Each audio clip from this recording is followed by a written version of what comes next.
రాత్రి ప్రార్థన చేశాను, నిన్నంతా ఉపవాసం ప్రార్థన చేసుకున్నాను. వాక్యం ఒకటి ఇవ్వండి ప్రభువా అని దేవుని దగ్గర ఒక మాట దేవుడు ప్రేరేపిస్తున్నాడు. ఆ తర్వాత బైబిల్ దగ్గర చూస్తుంటే ఆశ్చర్యకరమైన మాట నాకు కనిపించింది. ఈరోజు ఈ లోపల పేపర్లో చూస్తే ఒక మాట కనిపించింది, నాకు ఒక ఆశ్చర్యకరమైన మాట కనిపించింది. నేను ఇస్తున్న మాట అని అంటారండి ఒక నాయకుడు, రాజకీయ నాయకుడు, నన్ను గెలిపిస్తే ఇది ఈ మాట నెరవేరుస్తాను, మాట తప్పను. ఒక మామూలు మనిషి, రక్త మాంసాలు కలిగిన మనిషి, ఇది మా మేనిఫెస్టో, మా ఎలక్షన్లలో మమ్మల్ని గెలిపిస్తే ఇవి చేస్తాము అని మాట ఇస్తే, మాట తప్పకుండా ప్రవర్తిస్తే ఒక మనిషి, మన దేవుడు ఎవరు, మనం ఆరాధిస్తున్న ప్రభు ఎవరు?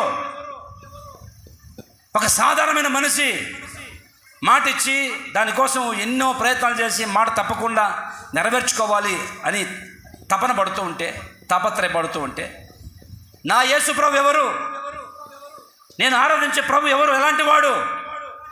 ఒకసారి ఒక రాజు, బాలాక్ అనే ఒక రాజు, మోయాబు దేశాన్ని పరిపాలిస్తున్న రాజు, ఇశ్రాయేలు ప్రజలు ఐగుప్తు నుంచి బయలుదేరి పాలు తేనెలు ప్రవహించే దేశానికి వెళ్తున్నారు. దేవుడు చెప్పిన వాగ్దాన భూమిలోకి వెళ్తున్నారు. మార్గంలో దారిలో మోయాబు దేశం అడ్డంగా ఉంది. ఆ దేశంలోంచి వెళ్ళాలి, దారి లేదు. ఆ పక్క ఈ పక్క పర్వతాలు ఉన్నాయి, మధ్యలో దేశం ఉంది. ఆ దేశం మధ్యలో నుంచి వారు వెళ్ళాలి దేవుడు చెప్పిన వాగ్దాన భూమిలోకి.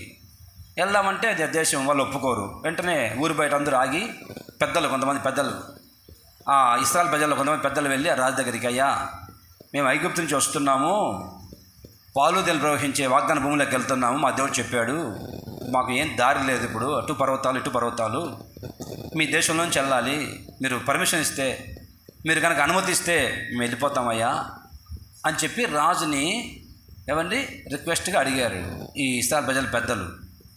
ఆ రాజు అంటాడు, బాలాగారు, రే నా దేశంలో అడుగు పెట్టడానికి వీలు లేదు, ఎన్నిక్కిపోతారో ఇంకొక దారి చూసుకోండి, నా దేశంలో మాత్రం వెళ్ళొద్దు, అడుగు పెట్టొద్దు అని కరగని చెప్పాడు. ఎంత బతిమలాన్నా ఆ రాజు మనసు కరగట్లా, ఆ బాలాకు అనే రాజు. ఈ లోపల ఈ రాజు ఏం చేసేది తెలుసా అండి? రాజు వెంటనే ఈ బిలాము అనే ప్రవక్తని పిలిపించి, బిలాము నువ్వు నోరు తెరిచి ఏం మాట్లాడితే జరుగుతుంది కదా, అవునయ్యా, నేను శాపం పెట్టానంటే నాశనం అయిపోతారు, నువ్వు చస్తావంటే చస్తాడు, నువ్వు బతుకుతావంటే బతుకుతాడు, నా నోటికి అంత పవర్ ఉందయ్యా, నా నాలుగుకి అని చెప్పాడు ఆయన. సరే ఏం లేదు బాబు, నీకు ఎంతైనా బంగారం ఇస్తాను, వెండి ఇస్తాను, డబ్బులు ఇస్తాను, ఇశ్రాయేలు ప్రజల్ని శాపం పెట్టు అన్నాడు. శపించమని డబ్బులు ఇచ్చి ఇశ్రాయేలు ప్రజలు, దేవుని ప్రజల్ని శపించమని శాపం పెట్టమంటే ఈయన కొండ మీదకి వెళ్ళి కొండ మీద చూస్తే ఆ కొండకి పక్కనే కొండ ఉంది, ఆ కొండకి చూస్తే అందరూ ఇశ్రాయేలు ప్రజలు ఏడ్చుకుంటూ ఉన్నారు వాళ్ళ గుడారాల దగ్గర. ఈ రాజు ఏమో వద్దంటున్నాడు, ఇప్పుడు ఎక్కడికి వెళ్దాం మనం అని ఏడ్చుకుంటుంటే చూపించాడు రాజు, ఇదిగో వీళ్ళే, వీళ్ళని శాపం పెట్టు అనేసరికి ఆ బిలాము శాపం పెడదామని నోటు తెరిచి శపిద్దామని నోటు తెరిస్తే ఆ నోట్లో నుంచి శాపం రావట్లా. ఎంత గింజుకొని నాశనమైపోవాలని నోటు తెరుస్తున్నాడు.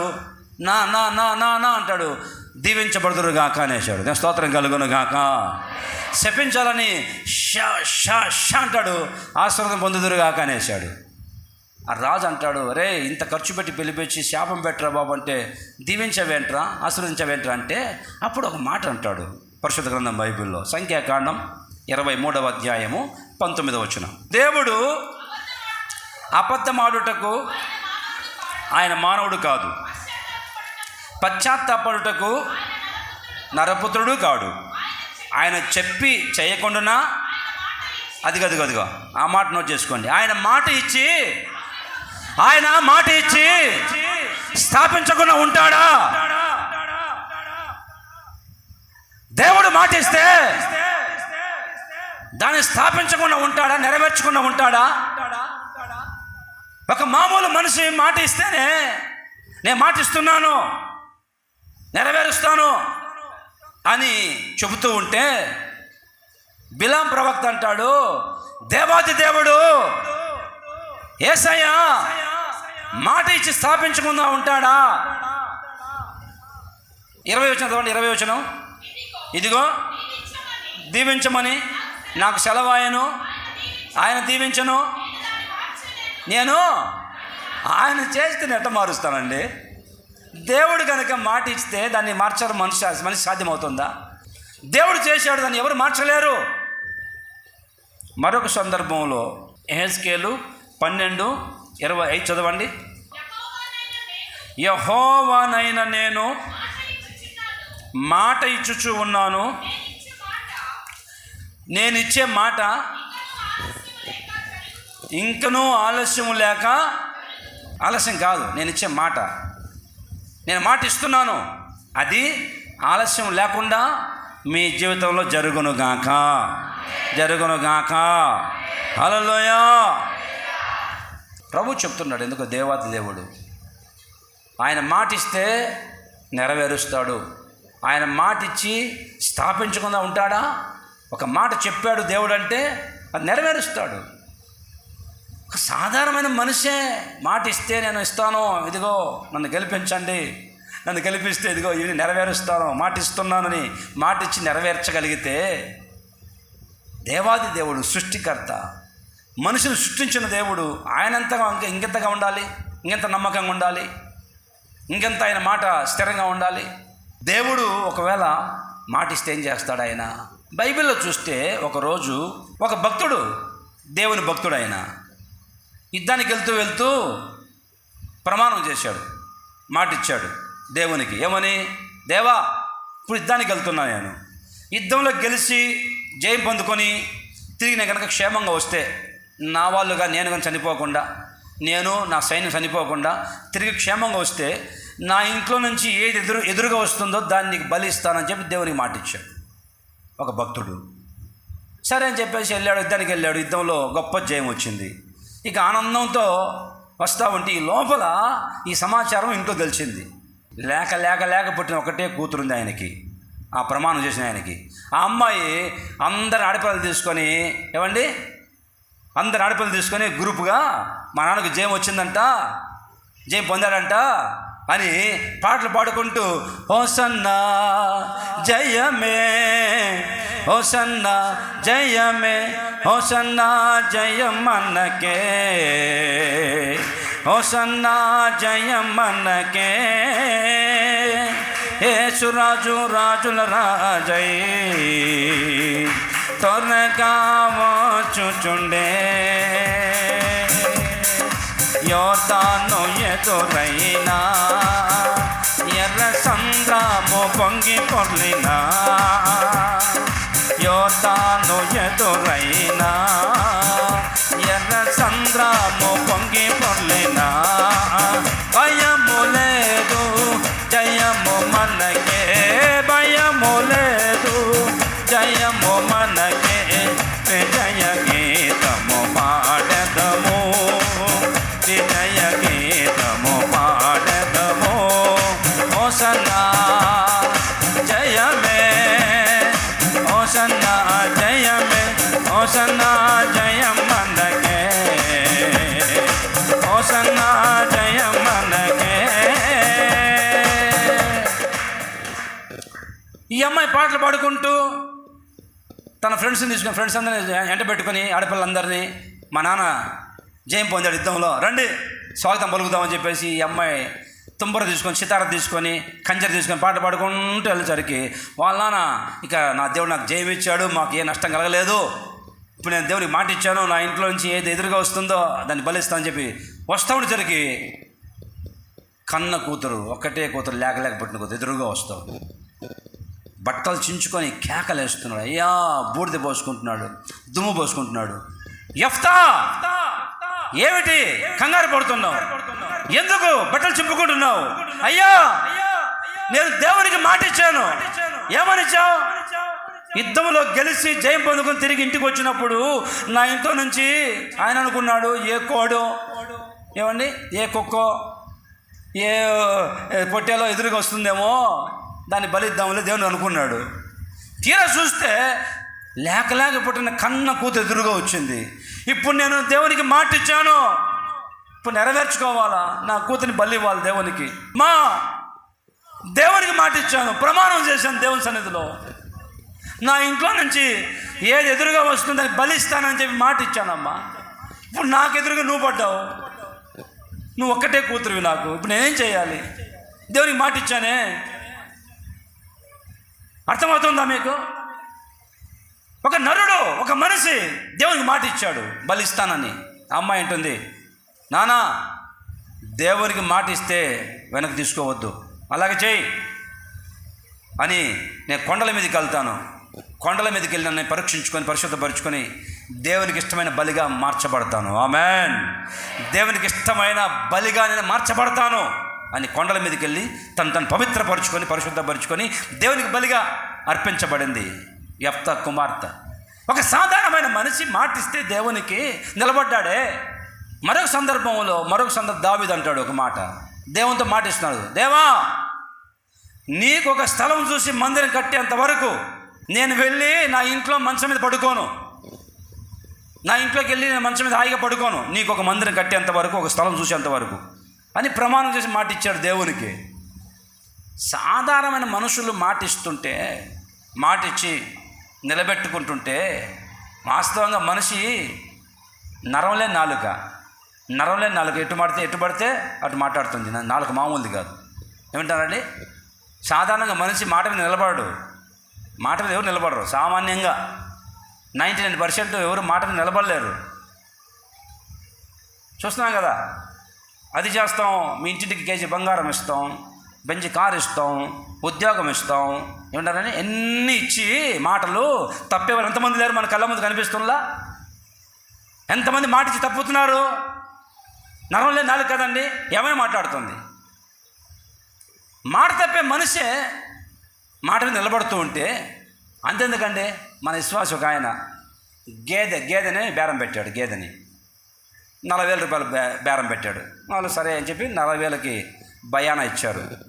దాదాపు 5,000 రూపాయల పైన ఇచ్చి వచ్చే వారం డబ్బులు కట్టి తీసుకెళ్తామని. ఈ లోపల ఇంకొకడు వచ్చాడు, నేను 50,000 ఇస్తాను గేదెకని.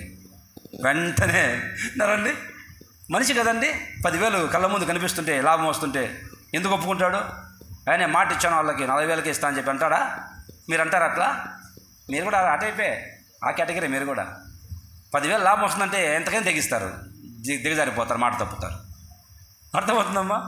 ఆయన వాళ్ళకి ఫోన్ చేసి, అయ్యా గేదె అమ్మట్లేదు, గేదె నాకు కావాలి, ఇంటికి గేదె ఇది మీ భయం తీసుకుని అమ్మట్లేదని చెప్పేసి వాళ్ళ డబ్బులు వాళ్ళకి ఇరికిచ్చి 50,000కి అమ్ముకుంటాడు.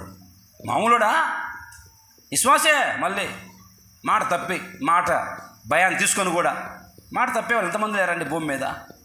కానీ దేవుడు అంటాడు, ఈరోజు నా దేవుడు చెబుతున్నాడు, నేను మాట ఇస్తే దాన్ని నెరవేరుస్తాను, మాట ఇచ్చి నెరవేరుస్తాను, మాట ఇచ్చి స్థాపిస్తాను, నేను మాట తప్పను. దేవుని స్తోత్రం కలుగును గాక.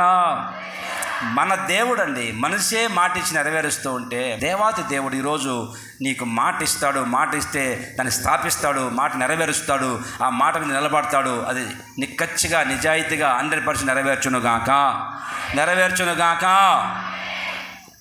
కొన్ని మాటలు ఏమైనా మాట ఇచ్చాడు దేవుడు, ఎలాంటి మాటలు ఇచ్చాడు, ఏం నెరవేర్చాడో కొన్ని 2-3 మాటలు చెప్తాను. మొదటి మాట, రాజుల 2వ గ్రంథం 8వ అధ్యాయము 19వ వచనం చదవండి. అయినను, బాగా ఆలకించాలా, అయినను యెహోవా సదాకాలము తన సేవకుడకు దావీదునకును అతని కుమారులకును, అదిగో ఏంటి, దీపము నిలిపెదనని మాట ఇచ్చిండను కనుక దావీదుకి సదాకాలము దీపం నిలుపుతానని చెప్పి దేవుడు మాట ఇచ్చాడు దావీదుకి. దావీదు, ఇంత భక్తి, ఇంత శ్రద్ధాభక్తులు కనిపిస్తున్నాయిలో ఒక మాట ఇస్తున్నా నీకు, నీ కుటుంబాన్ని. ఏమి తెలుసా? చిరకాలము నేను దీపం నిలుపుతాను నీకు అన్నాడు. నేను స్తోత్రం కలుగును గాక. అంటారండి, దీపం నీకోసం నిలుపుతాను రా అన్నాడు. దీపం అంటే మీరు ఇప్పుడు దీపమా, ఏం దీపమా ఏ పాస్టర్ గారు, ఏ కరెంటు లైటా, లేకపోతే లాంతరా, లేకపోతే ఏ దీపం? మనకు తెలుసు, బాగా తెలుసు. దీపం అంటే ఆజ్ఞలని, దీపం అంటే వాక్యమని, అవి మనకు తెలుసు. కానీ దేవుడు అంటాడు, దావీదు కుటుంబం కొరకు నేను సదాకాలము దీపము నిలుపుతాను అన్నాడు, మాటిచ్చాను. దీపం అంటే అర్థం ఏంటంటే అధికారం అని అర్థం. దేవుని స్తోత్రం కలుగును గాక. ఏంటండి దీపం అనగా? అధికారం. దేవుడు అంటాడు, నీకు ఇదిగో ఒక మాట ఇస్తున్నా, నీ దీపము సదాకాలం నిలుపుతాను అన్నాడు. అంటే నీకు ఒక అధికారం ఇస్తున్నాను దావీదు. ఈ అధికారాన్ని శాశ్వతంగా ఉంటుంది నీ కుటుంబీకులకి, నీ ఇంట్లో, నీ తరువాత తరతరాలుగా అధికారం నేను తీసివేయను. గొర్రెల తొట్టులో ఉన్న తీసుకొచ్చి సింహాసనం మీద కూర్చోబెట్టాను, అధికారం ఇచ్చాను. ఈ అధికారం అనే దీపాన్ని ఎప్పుడు వెలుగుతూనే ఉంటుంది. ఈ అధికారము చిరకాలం, సదాకాలం, నీ తర్వాత ఈ అధికారాన్ని నేను స్థిరకాలం నిలుపుతాను నీ కుటుంబీకులకి అని మాట ఇచ్చాడు దేవుడు. ఇక మాట తప్పలా. ఆ తర్వాత చూస్తే దావీదు కడుపులో నుంచి ఇక తర్వాత ఇంచుమించుగా 19 మంది రాజులు వచ్చారండి. ఎంతమంది అండి? 19 మంది రాజులు వచ్చారు. ఒక్కొక్కడు ఒక్కొక్క టైపు. దావీదు కొడుకు సొలొమోను, ఈడొక టైపు. బాగా ఆలకించాను. సొలొమోను రాజు ఈడొక టైపు. వీడు అంటే 1000 మంది పెళ్ళిళ్ళు చేసుకున్నాడు, 1000 మంది భార్యలు తెచ్చుకున్నాడు. ఏ భార్య చెప్తే ఆ మాట వింటాడు, ఆడు గుడి కడతాడు. దేవుడు చూస్తూ ఉన్నాడు, అరే దావీదు భక్తిపరుడు, వీడేమో ఇటు చెడిపోయాడు, పనికిమాల పనులు చేస్తున్నాడు. చూడండి, ఈ సొలొమోనేమో ఈయన వ్యవహారం తేడాగా ఉంది. ఇంకొంచెం ముందుకు వెళ్తే ఆ సొలొమోను కొడుకు, వాడి దగ్గరికి వెళ్తే వాని మనసు వేరుగా ఉంది. హిజ్కియా రాజు దావీదు సంతానంలో వచ్చినవాడే. ఆ హిజ్కియా రాజు యొక్క మనసు వేరుగా ఉంది. ఒక్కొక్కరి మనసు ఒక్కొక్క రకం. ఒక్కొక్కడు ఉంటారండి. దావీదులాగా ఎవరు లేరు. దావీదులంత భయభక్తులు కలిగిన వాళ్ళు ఎవరు లేరు రాబోయే రోజుల్లో. ఒకసారి దేవుని కోపం వస్తుంది.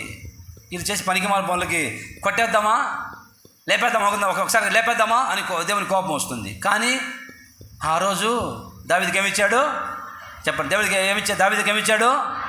మాట ఇచ్చాడండి. రే దావీదు, నీ దీపాన్ని సదాకాలం నిలుపుతాను రా, నీ తర్వాత సంతానము, నీ తర్వాత తరాల్లో దీపాన్ని ఆర్పివేయను రా, నీ దీపాన్ని ఆర్పివేయను అంటే నీ అధికారం తీసివేయను రా, నీకు అధికారం ఇస్తాను రా అని మాట ఇచ్చాను కదా.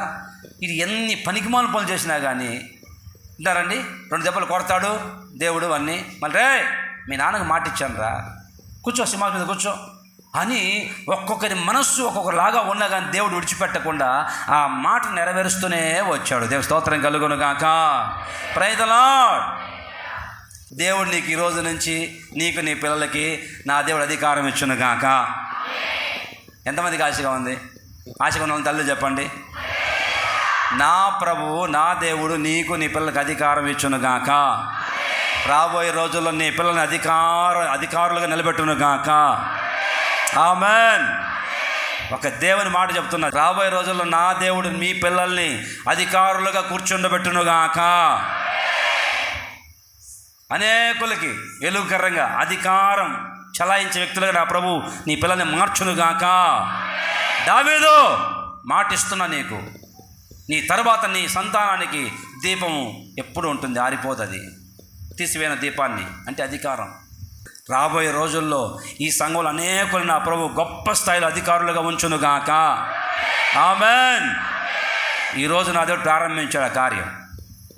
తన సేవకుల మాటను బట్టి దేవుడు ఈరోజు ప్రారంభిస్తున్నాడు. మీ కుటుంబాల్లో అది నెరవేర్చునుగాక. నా దేవుని మాట నెరవేరునుగాక. ఆమెన్. ఏం చేస్తాడో ప్రభు చేస్తాడు.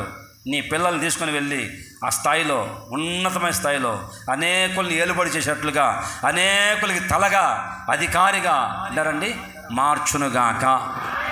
హల్లెలూయా. ఇంకొక విషయం, నీ చేతులారు నువ్వు పోగొట్టుకుంటే దేవుడు ఏం చేయలేడు. అవ్వకు ఆదాముకి అధికారం ఇచ్చాడు దేవుడు ఏదైనా తోటలో. ఆదామా, అవ్వా, ఇది ఈ తోట మీద, ఈ ఏదైనా తోట మీద నీకు సమస్త అధికారం ఇస్తున్నా, ఏలుబడి చేసుకో అని అధికారం ఇస్తే, అధికారం చలాయించకుండా, అధికారంతో ఏమంటే వాటిని ఏలుబడి చేయకుండా సాతాను మాటిని, సాతానికి లోబడి ఉన్న అధికారం అంతా కోల్పోయాడు. దేవుడు ఎంత అధికారం ఇచ్చాడండి. సింహాలు, పులులు సమస్తాన్ని ఏలుబడి చేయి, అన్నీ గడగలాడిపోతున్నాయి. ఆదామును చూస్తే ఏనుగులేంటి, సింహాలేంటి అంటే వాడికి పేరు పెట్టు అని ఆదాం పెట్టిన పేర్లు ఇప్పటికీ పిలుస్తున్నాం మనం. ఇది ఇంత చెవులు చాట్లాగా ఉన్నాయి, ఇంత పొడి తొండం ఉంది, ఇది ఇంతలా ఉంది, ఇది ఏనుగు అన్నాడు. ఆ ఏనుగు ఓకే ఆమెన్ అన్నాడు దేవుడు. ఇంకోటి తీసుకొచ్చాడు, చూస్తే ఇదేంటి చిన్నగా ఉంది, చిట్టెలుగా అన్నాడు. అప్పో ఆమెన్ అన్నాడు దేవుడు. అంటారండి, ఒక్కొక్కదానికి ఒక పేరు. ఇది పులి అన్నాడు, ఆమెన్ అన్నాడు. ఇది పిల్లి అన్నాడు, ఆమెన్ అన్నాడు. ఎన్ని పేర్లు పెట్టాడు దేవుడు. అంత ఏలుబడి అధికారం ఇస్తే దేవుడు ఆదాముకి ఒక చిన్న తప్పు చేసి, పాపం చేసి అధికారం కోల్పోయాడు. నా ప్రభు నీకు నీ పిల్లలకి అధికారం ఇచ్చునుగాక. నువ్వు పోగొట్టుకుంటే ఏం చేయలేవు. నీ చేతుల్లో పాడు చేసుకొని, అధికారం దుర్వినియోగం చేసి, లంచాలు తీసుకొని, ఇచ్చిన ఉద్యోగాన్ని పోగొట్టుకుంటే దానికి ఎవరేం బాధ్యులు ఎవరండి? ఇచ్చిన అవకాశాన్ని సద్వినియోగం చేసుకొని దాన్ని పరిపాలించాలా. దాన్ని పాడు చేసుకుంటే ఎట్లా? అధికారం ఏలుబడి చేయాలి. నువ్వు ఇచ్చిన దాన్ని పోగొట్టుకుంటే ఎట్లా? ఇప్పుడు నాకు నీకు సంఘాన్ని అప్పగించారు సంస్థ, దీన్ని కాపాడుకోవాలా. రోజు మీ అందరి కోసం ప్రార్థన చేసుకొని నాకు ఎంతమందిని అప్పగించారు, సంఘం ఇప్పుడు ఎంతమంది అయ్యారు, ఉన్నదాన్ని పోగొట్టుకుంటే ఎట్లా? దేవుడు ఇచ్చాడు, అధికారం ఇచ్చాడు నడిపించుకోమని. పోగొట్టుకొని నా చేతులలో పోగొట్టుకుంటే దాన్ని దేవుడు ఏం చేయలేడు. కనుక మీకు ఇచ్చిన అధికారము, మీ పిల్లలకి ఇచ్చిన అధికారం మీరు పోగొట్టుకుంటే ఆదాములాగా అవ్వలాగా ఏలుబడి పోగొట్టుకుంటే దేవుడు ఏం చేయడు, చూస్తూ ఉంటాడు, మౌనంగా ఉంటాడు. గనుక ఇచ్చిన సంఘాన్ని అయినా, ఇచ్చిన కుటుంబాన్ని, నీకు ఇచ్చిన కుటుంబాన్ని ఏలుబడి చేయమని ఇచ్చాడు దేవుడు. ఆ కుటుంబాన్ని ఇష్టానుసారంగా చేయకూడదు. దేవుడు నీకు కుటుంబాన్ని ఇచ్చాడు, పిల్లల్ని ఇచ్చాడు, వాళ్ళని కాపాడుకోవాలి, వారికి కాపుదలు ఇవ్వాలి. విన్నారండి? వారి మీద అధికారం నీకుంది, తండ్రికి తల్లికి పిల్లల మీద. ఇచ్చినోడికి వదిలిపెట్టారనుకో, ఏమండి, ఇష్టాంతం వదిలిపెడితే నాశనమైపోతారు, దేవుడు ఏం చేయలేడు. కనుక నీకు ఒక అధికారం ప్రవహిస్తాడు. దావీదుకి ఇచ్చాడు అధికారం, దీపం నిలబెట్టాడు, చిరకాలం ఇస్తానన్నాడు. తర్వాత వారి తరతరాలుగా ఆ పిల్లలకి దీపం ఆరిపోనివ్వకుండా దేవుడు ఇచ్చి స్థిరపరిచాడు. స్తోత్రం కలుగును గాక. Praise the Lord. ఆయన మాట ఇస్తే మాట నెరవేరుస్తాడు, స్థాపిస్తాడు. దాన్ని మాటను వెనక్కి తీసుకోడు. ఒక మామూలు మనిషి మాట ఇస్తేనే నిలబడుతుంటే దేవాది దేవుడు, సృష్టికర్తని దేవుడు ఆ మాటను నెరవేర్చునుగాక. మాట మీద నిలబడి దేవుడు నీ జీవితంలో మాట నెరవేర్చునుగాక. ఒకటి, నీకు అధికారం ఇస్తాను నీ పిల్లలకని మాట ఇస్తున్నాడు. రాబోయే రోజుల్లో నా ప్రభు దావీదుకి ఇచ్చినట్టుగానే నీ పిల్లలకి అధికారం దయచేయునుగాక, ఆశీర్వదించునుగాక. ఆమేన్. రెండో మాట చదువుతాలకిద్దాం. ఏమని మాట ఇస్తాడు దేవుడు మనకి, ఆ మాట నెరవేరుస్తాడు. మీకా గ్రంథం 4వ అధ్యాయం 4వ వచనం. ఎవరి భయము లేకుండా ప్రతివాడును తన ద్రాక్ష చెట్టు క్రిందను తన అంజూరపు చెట్టు క్రిందను కూర్చుండును. సైన్యములకు అధిపతి యొక్క యెహోవా, అదిగో సైన్యములకు అధిపతి యొక్క యెహోవా మాట ఇచ్చి ఉన్నాడు. దేవుని స్తోత్రం కలుగునుగాక. ఈ మాట నెరవేరునుగాక. ఆమేన్. ఏమని మాట ఇచ్చాడు ఇక్కడ? రెండవదిగా, ప్రతివాడు ఎవరి భయం లేకుండా తన ద్రాక్ష చెట్టు క్రిందను తన అంజూరపు చెట్టు క్రిందను కూర్చొని ఉంటాడు. భయం లేకుండా ప్రశాంతంగా ఉంటాడు. నీ ద్రాక్ష చెట్టు, నీ అంజూరపు చెట్టు అంటాడు దేవుడు. ప్రతివాడు తన ద్రాక్ష చెట్టు, తన అంజూరపు చెట్టు కింద ఏ భయం లేకుండా ప్రశాంతంగా కూర్చుంటారని మాట ఇస్తున్నాను అన్నాడు. ఎంతమందికి ఉన్నాయి ద్రాక్ష చెట్లు, అంజూరపు చెట్లు? ఎంతమందికి ఉన్నాయి? పాస్టర్ గారు మాకు ద్రాక్ష చెట్టు లేదే. ఇప్పుడు వేసుకోమంటావా? ద్రాక్ష చెట్టు, అంజూరపు చెట్టు నాటుకోమంటావా? నాటుకొని వాటి చెట్టు కింద కూర్చోమంటావా ప్రశాంతంగా భయం లేకుండా? ఏమిటి ద్రాక్ష అనుభవం? ద్రాక్ష చెట్టు యొక్క అనుభవం ఏంటి? అంజూరపు చెట్టు యొక్క అనుభవం ఏంటి? చదవండి. ద్రాక్ష చెట్టు యొక్క అనుభవం న్యాయాధిపతుల గ్రంథం 9వ అధ్యాయం 13వ వచనం చదువుతాలకిద్దాం. అదిగో ద్రాక్ష చెట్టు యొక్క అనుభవం. దేవునిని మానవుల్ని సంతోషపెట్టే నా ద్రాక్ష రసము నేను ఇయ్యక మానేసి చెట్ల మీద రాజునై ఉండి దేవునిని మనుషులను సంతోషపెట్టి నా ద్రాక్ష రసము ఇవ్వకుండా మానేయమంటావా, పెత్తనం చేయమంటావా అంటుంది ద్రాక్ష చెట్టు. వాని ద్రాక్ష చెట్టు కిందను వాని అంజూరపు చెట్టు కిందను ప్రశాంతంగా భయం లేకుండా కూర్చుంటారు. ద్రాక్ష చెట్టు ఎవరో కాదు, నువ్వే ద్రాక్ష చెట్టువి. నీ ద్వారా దేవునికి సంతోషం లేదు, మనుషులకు సంతోషం లేదు. అంతెందుకు, కొంతమంది వాళ్ళ ఇళ్లల్లో వాళ్ళకి సంతోషంగా లేరు. ఏమంటుంది, నా భర్త ఉన్నాడయ్యా, ఎందుకు అనవసరం అయ్యా, ఎప్పుడు సంతోషం లేదయ్యా, ఎప్పుడు బాధేనయ్యా నా భర్తతో, నాకు ఇప్పుడు ఎప్పుడు చస్తాను తెలియదు, చచ్చేంత వరకు నన్ను బాధిస్తూనే ఉన్నాడయ్యా, సంతోషమే లేదయ్యా, ఒక్క రోజున సంతోషంగా నోటిన నవ్వు లేదు నాకు నా భర్తను బట్టి. అయ్యా పాస్టర్ గారు ఎదుగుదిగో ఈ పిల్లలు ఉన్నారు, ఈ పిల్లలు బట్టి మా హృదయం ద్రవించిపోతుంది, హృదయం బద్దలైపోతుంది అయ్యా, వాళ్ళు చేసే పనికిమాలిన కార్యాలు బట్టి మాకు సంతోషమే కరువు అయిపోయింది పాస్టర్ గారు, సంతోషం లేదు హృదయంలో వీళ్ళు చేసిన కార్యాలు బట్టి. మా నాన్న గురించి చెప్పుకోవాలంటే సిగ్గు అనిపిస్తుంది అన్న. మా నాన్న గురించి స్కూల్లో కాలేజీలో అందరు ఫ్రెండ్స్ అంతా ఎగతాళి చేస్తున్నారన్న. ఏంటి మీ నాన్న తాగిపోతుండగా, తాగి బజార్లు పడిపోతుండగా, మేము తాగి ఫుల్గా తాగేసి బజార్లు పడిపోతుండగా నలుగురు వచ్చి ఈడ్చుకెళ్తారంటగా మీ నాన్ని, పశువులాగా పందిలాగా అంటుంటే మాకు సిగ్గుతో తలదించుకుంటున్నామన్నా. కాలేజీలో మా ఫ్రెండ్స్ అంతా ఎగతాళి చేస్తున్నారన్నా. మా నాన్న చేసిన పనికి మా నాన్న తాగుపోతే తిరుగుతుంటే అందరూ ఎగతాళి చేస్తున్నారు మా స్కూల్లో. సంతోషం లేదు పిల్లలకి, తల్లిదండ్రులను బట్టి, పిల్లల ప్రవర్తన బట్టి తల్లిదండ్రులకు సంతోషం లేదు. మిమ్మల్ని బట్టి మీ చేసే కార్యాలను బట్టి దేవుడు సంతోషంగా ఉన్నాడమ్మా. అక్క, నువ్వు చేసే కార్యాలను బట్టి దేవుడు సంతోషంగా ఉన్నాడా? సంతోషంగా ఉన్నాడా? ఒకసారి బాగా ఆలోచించండి. నువ్వు ఉన్నావు కానీ పేరుకు మాత్రం. నీ ద్వారా నీ ఇంట్లో వాళ్ళు సంతోషంగా లేరు, నీ చుట్టుపక్కల వాళ్ళు సంతోషంగా లేరు, దేవుడు సంతోషంగా లేడు. నా ప్రభు ఈరోజు మాట ఇస్తున్నాడు. ఈరోజు నా దేవుడు మాట ఇస్తున్నాడు, నిన్ను బట్టి నీ వాళ్ళందరూ సంతోషించుదురుగాక. ఇదిగో ఈ రోజు నుంచి ప్రభు మాట ఇస్తున్నాడు. నిన్ను బట్టి నీ భర్త ఇంతవరకు బాధపడుతూ వచ్చాడు. నిన్ను బట్టి, అదే బ్రదర్, నిన్ను బట్టి నీ భార్య కన్నీళ్ళు కార్చి రోజు ఏడ్చుకుంటూ ఉండేది. ఈ రోజు నుంచి నా ప్రభు చెప్తున్నాడు, సంతోషానికి కారణమవుదురుగాక. దేవుడు కూడా సంతోషించునుగాక. నీ ప్రవర్తన బట్టి, ఇంతవరకు ప్రవర్తన బట్టి దేవుడు ఇసుక్కున్నాడు, దేవుడు బాధపడ్డాడు. నీ ప్రవర్తన చూసి నువ్వు పనికిమాలిన చేష్టలు చేస్తుంటే, పనికిమాలిన కార్యక్రమాలు చేస్తుంటే నువ్వు ఆకాశం దేవుడు చూసి కుమిలిపోయి ఏడ్చాడు. అయ్యో, నా రక్తం చేత కడగబడిన నా పిల్లలు నేను కొన్నానే, నా రక్తం దారిపోసి కొంటే వీళ్ళే ఇట్లా ప్రవర్తిస్తున్నారని చెప్పి దేవుడు బాధపడిపోయి కన్నీళ్ళు కార్చి లోపల వేదంతో కూలిపోయాడు. ఈ రోజు నుంచి నిన్ను చూసి దేవుడు సంతోషించునుగాక. నన్ను చూసి నా ప్రభు సంతోషించునుగాక. నీ పిల్లలను చూసి నీకు సంతోషం కలుగునుగాక. ఆ విధంగా నా ప్రభు మార్చునుగాక. ఇంతవరకు నీ పిల్లలను చూసి ఏడ్చుకున్నావు. నీ పిల్లలను చూసి వీళ్ళు బాగుపడతారా, చేతికి వస్తారా, ఇలా ఏమవుతారో, ఇలా బతుకు ఏమవుతుందని కన్నీళ్లు కార్చావు. నీ పిల్లల్ని బట్టి కుమిలిపోయావు. ఒక్కరోజు కూడా ఆ పిల్లల్ని బట్టి నీ సంతోషం లేదు. ఏం జరుగుతుందో, ఇలా బతుకు ఎలా ఉంటుందో, ఎలా మారిపోతుందో ఏడ్చుకుంటూ వచ్చావు. ఈరోజు నా ప్రభు చెప్తున్నాడు, నీ పిల్లలు సంతోషాన్నిచ్చే సాధనాలుగా మార్చునుగాక, సంతోషకారకులుగా ప్రభు మార్చునుగాక. నీ భర్తను చూసి ఏడ్చుకుంటూ వచ్చావే, ఈరోజు మాటిస్తున్నారు ప్రభు, నీ భర్త ద్వారా ఈరోజు నీకు సంతోషం కలుగునుగాక.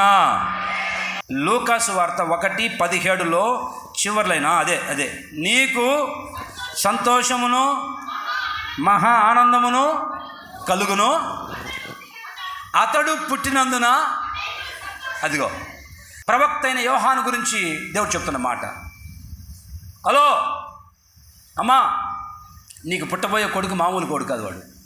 అతడు పుట్టినందున నీకు సంతోషం కలుగుతుంది, అనేకులకి సంతోషం కలిగేటట్టుగా వాడు ప్రవర్తిస్తాడమ్మా. నీకు పుట్టబోయే కుమారుడు అలాంటి వాడు అని చెప్పి యోహాను గురించి దేవుడు చెప్తున్నాడు. నీకు పుట్టబోయే కుమారుని వల్ల అందరూ సంతోషిస్తారు, దేశమంతా నీకు సంతోషం కలుగుతుంది.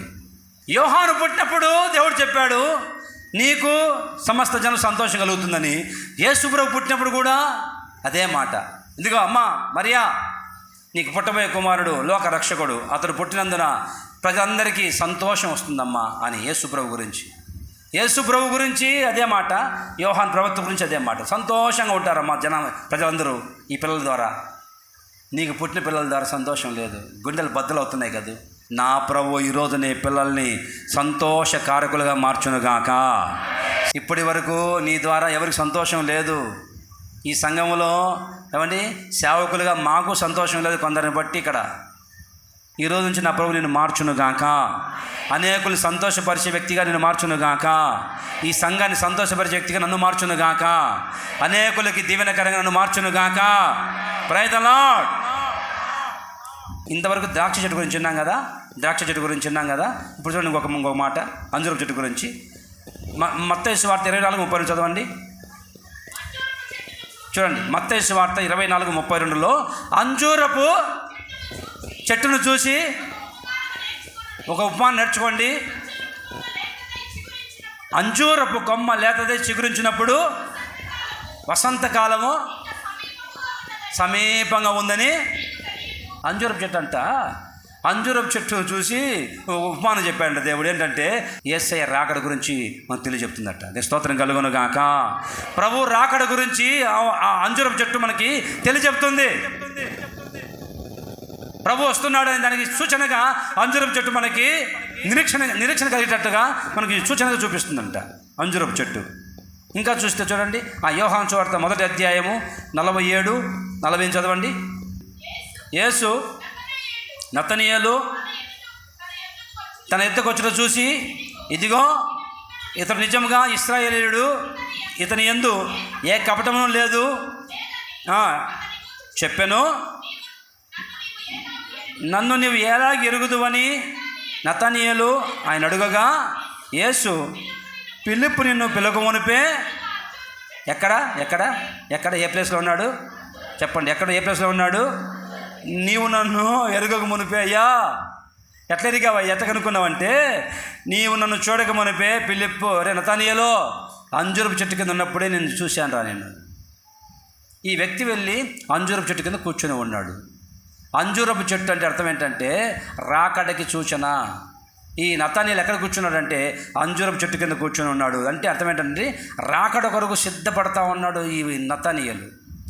యేసయ్య రాకడ గురించి ఆలోచిస్తూ ఉన్నాడు. యేసయ్య రాకడ గురించి అంటారండి, ఆయన పరీక్షిస్తూ ఉన్నాడు. ప్రభు రాకడ గురించి ఎత్తపడాలి, నేను రాకడలు ఎత్తపడాలని చెప్పేసి అంజూరపు చెట్టు కింద కూర్చొని ఈయన మెస్సియా వస్తాడు, రాకడ వస్తుంది అని అప్పుడే ఆ రోజే నతనీయేలు అంజూరపు చెట్టు కింద కూర్చొని ఎదురు చూస్తూ ఉన్నాడు రాకడ గురించి. అందుకు ప్రభు చూశాడు, రే నతనీయేలు, అంజూరపు చెట్టు ఉన్నప్పుడు నేను చూశాను రా.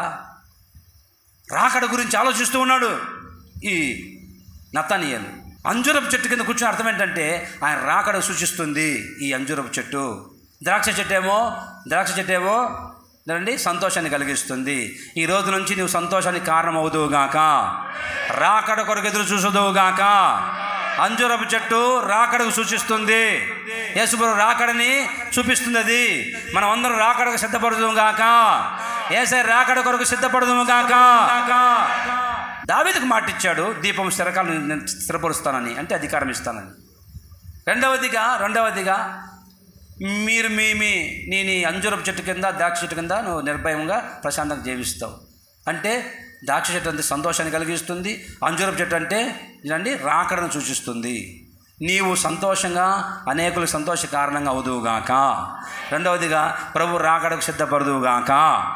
ఆమేన్. ఒక చిన్న మాటతో ముగించుకుంది. దినవృత్తాంతాల మొదటి గ్రంథం 17వ అధ్యాయం 17వ వచనం చూడండి. దేవా